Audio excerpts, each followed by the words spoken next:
Hello my dear friends. আপোনালোকক এটি নতুন ভিডিওলৈ আন্তৰিক স্বাগতম জনাইছোঁ। এয়া গণিত খণ্ডৰ 3 নম্বৰ ভিডিও। ইতিমধ্যে দুটা খণ্ড আপলোড কৰা হৈছে।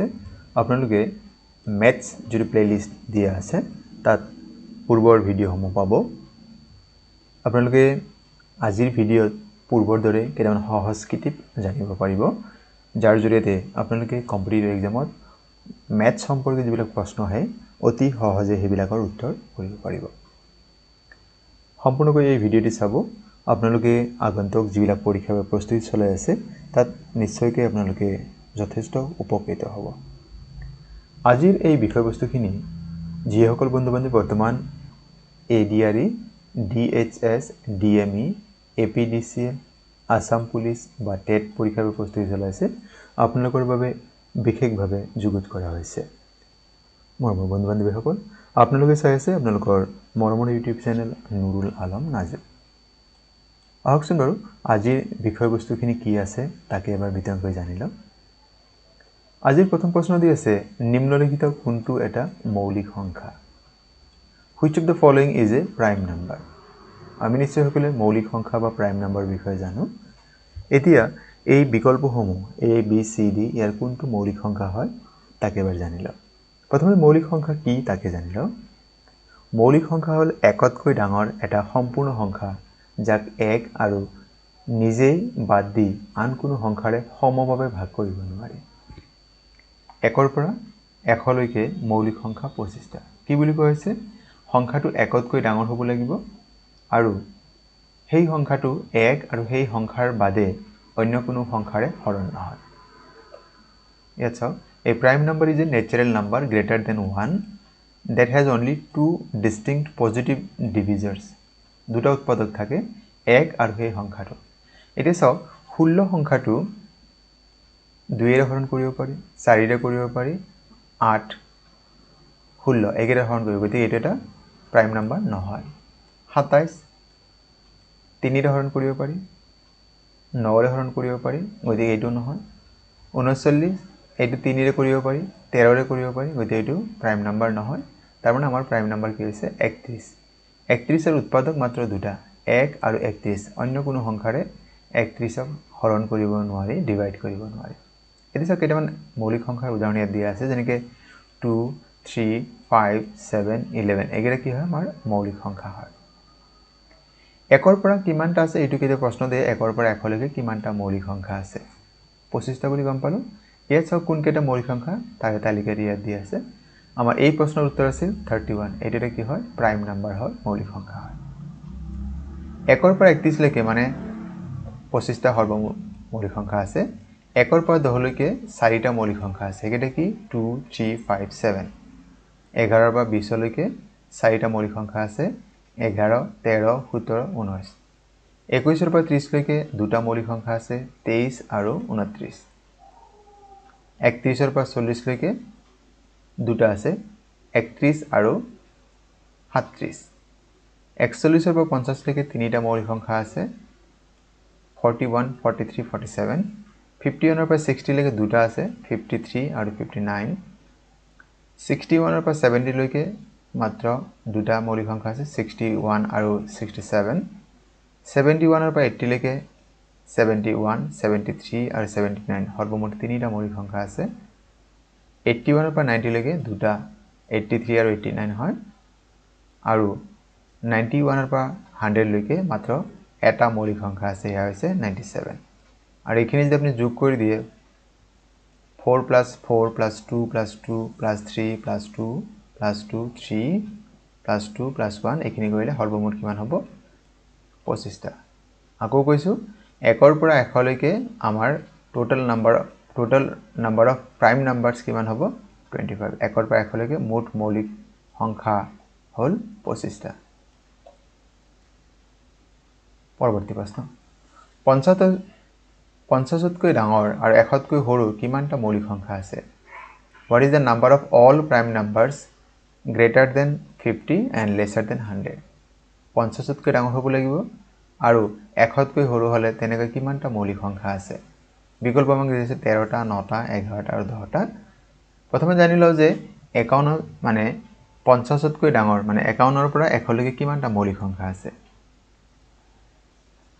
51 to 59 দুটা মৌলিক সংখ্যা আছে 53 আৰু 59 ইতিমধ্যে আমি পঢ়িছোৱে 61 ৰ পৰা 70 লৈকে দুটা 71 ৰ পৰা 80 লৈকে তিনিটা 81 ৰ পৰা 90 লৈকে দুটা আৰু 91 ৰ পৰা 100 লৈকে এটা তাৰ মানে এইখিনি যোগ কৰিব লাগিব 2 + 2 + 3 + 2 + 1 তাৰ মানে এইখিনি যোগ কৰিলে কিমান হ'ব 10 তাৰ মানে 51তকৈ ডাঙৰ আৰু 100তকৈ সৰু মুঠ মৌলিক সংখ্যা হৈছে 10টা নিশ্চয় এইখিনি ধৰিব পাৰিছে আপোনালোকে তালিকাটি নোট ডাউন কৰি ল'ব আপোনালোকে মৌলিক সংখ্যা সম্পৰ্কে যিবিলাক প্ৰশ্ন আহে অতি সহজে উত্তৰ কৰিব পাৰিব পৰৱৰ্তী প্ৰশ্ন প্ৰত্যেকটো মৌলিক সংখ্যাৰ ডেছটা উৎপাদক থাকে এভৰি প্ৰাইম নাম্বাৰ হেজ ডেছ ফেক্টৰছ 1 2 3 4 ইতিমধ্যে গমে পাইছো যে প্ৰত্যেকটো মৌলিক সংখ্যাৰ দুটাহে উৎপাদক থাকে এটা হৈছে 1 আৰু সেই সংখ্যাটো নিজে গতিকে দুটা হল এনেকৈ যদি আমি কওঁ 17 কোনো নাম্বাৰে ডিভিজিবল নহয় 1 আৰু 17 ৰ বাদে গতিকে ইয়াৰ দুটা ফেক্টৰ কি কি আছে এটা হৈছে 1 এটা হৈছে 17 হেইটো আছিল প্ৰশ্ন every prime number has two factors বা প্ৰত্যেকটো মৌলিক সংখ্যাৰ দুটা উৎপাদক থাকে নিম্নলিখিত কোনটো এটা মৌলিক সংখ্যা which of the following is a prime number 679 697 701 and 657 কোনটো মৌলিক সংখ্যা বা প্ৰাইম নাম্বাৰ কেনেকৈ বাছি লম ইয়াত চাওক 679 এটো কি হয় 7 ৰে ডিভিজিবল হয় তাৰ মানে একৰ বাদে বেলেগ উৎপাদক আছে গতিকে এটো মৌলিক সংখ্যা নহয় 697 divided by 7 ইয়াৰ ৰিজাল্ট হ'ব 97 697 it is divisible by 1 17 and 41 আকৌ 657 is divisible by 3 9 73 and 219 ইয়াত চাওক আমি এনেকৈ গম পাও যদি এই সংখ্যাকেইটা যোগ কৰি দিও 6 plus 5 11 plus 7 18 তাৰ মানে 3 এ ডিভিজিবল তাৰ মানে এটো কি নহয় প্ৰাইম নাম্বাৰ নহয় তাৰ মানে আমাৰ অপচন সি যেটো দিয়া আছে 701 এটো কেৱল 1 আৰু 701 এহে ডিভিজিবল সেই কাৰণে এটা প্ৰাইম নাম্বাৰ হয় নিশ্চয় আপোনালোকে বুজি পাওঁত অসুবিধা হোৱা নাই 1 ৰ পৰা 49 পৰ্যন্ত ক্ৰমিক সংখ্যাবোৰৰ গড় কিমান What is the average of consecutive numbers from 1 to 49 যদি আপোনাক এনেকা প্ৰশ্ন দিয়ে একেবাৰে সহজ কিটিপ তেন্তে আপুনি কি কৰিব add the first number কিমান আছে 1 and last number কিমান আছে 49 and divide by 2 1 plus 49 50 হ'ব 1 plus 49 50 divided by 2 equal to কিমান হ'ব 25 ইয়াত চাওক আমাৰ অপচন কি আছে সি দি আছে 25 আপনি আৰু 1 ৰ পৰা 49 লৈকে আপনি যোগ কৰি থাকিব নালাগে গড় কৰিব নালাগে আপনি এই ফৰ্মুলাত কৰিব পাৰে কি বুলি কৈছো কনজুগেটিভ নাম্বাৰ যদি আপনা গড় উলাব লাগে তেতিয়া কি কৰিব ফাৰ্স্ট নাম্বাৰ আৰু লাষ্ট নাম্বাৰ এই দুটা এড কৰি দিব যোগ কৰি দিব আৰু 2 এৰে তাক হৰণ কৰি দিব নেক্সট কোৱেশ্চন 1 ৰ পৰা 20 পৰ্যন্ত অযুগ্ম সংখ্যাবোৰৰ গড় কিমান অযুগ্ম মানে যেটো 2 এৰে বিভাজিত নহয় It is what is the average of odd numbers from 1 to 20. এনেকা ক্ষেত্ৰত আমি কি কৰিব এটা শৰ্টকাট দে অযুগ্ম সংখ্যা 1 ৰ পৰা 20 ৰ ভিতৰত কি আছে 1 3 5 7 9 11 13 15 17 19 একেটা আমি যদি এইবিলাকৰ গড় উলাব লাগে কি কৰিব add the first numbers add last numbers and divide by 2 so আমি ইয়াতে যোগ কি কৰিম এটা চাও 1 ৰ পৰা 19 পৰ্যন্ত যদি আমি হিসাব কৰো কাৰণ লাষ্ট ডিজিটটো কি হ'ব 20 হলে যুগ্ম হৈ যাব ওইতে লাষ্ট ডিজিটটো কি আছিল 19 with 1 plus 19 divided by 2 equal to 10 হ'ব কাৰণ 19 plus 1 20 হয় 20 divided by 2 হলে 10 হ'ব আমাৰ অপচন কি আছে এ এটো आंसर হৈছে নেক্সট এটা সমকোণৰ মান কিমান degree how many degrees are there in a right angle 60 degree 90 degree 45 degree 180 degree এর শুদ্ধ উত্তর হৈছে সমকোণ যেটো হয় এটা রাইট অ্যাঙ্গেল ইয়ার মান হৈছে 90 ডিগ্রি ইয়াত আপনি ছবি দেখা পাবো এইটো কোৱা হয় সমকোণ ৰাইট অ্যাঙ্গেল এইটো কোৱা হয় যদি ইয়াৰ মান হৈছে 90 ডিগ্ৰি আৰু যেটো লগত দি আছে একিউট অ্যাঙ্গেল ইয়াক কোৱা হয় সূক্ষ্মকোণ ইয়াৰ মান 0তকৈ বেছি আৰু 90 ডিগ্ৰীতকৈ কম তাৰ মানে হেতু কোৱা হয় সূক্ষ্মকোণ ইয়াত যেনেকৈ 62 ডিগ্ৰী দেখুৱাই দিয়া আছে পৰৱৰ্তী স্লাইডত আৰু কিছু কথা আমি জানিম এই কিমান প্ৰকাৰৰ কোণ আছে সেই বিষয়ে ইয়াত চাওক সূক্ষ্ম কোণ বা একিউট এংগল এইটো আমাক দেখুৱাই দিছে 62 ডিগ্ৰী শূন্যতকৈ ডাঙৰ কিন্তু 90 ডিগ্ৰীতকৈ সৰু কোণ তাক আমি কি বুলি কওঁ একিউট এংগল বা সূক্ষ্ম কোণ অসমীয়াত ক'লে সূক্ষ্ম কোণ সমকোণ যেটা আমাক প্ৰশ্ন দি আছিল ৰাইট এংগল 90 ডিগ্ৰী সমান কোণ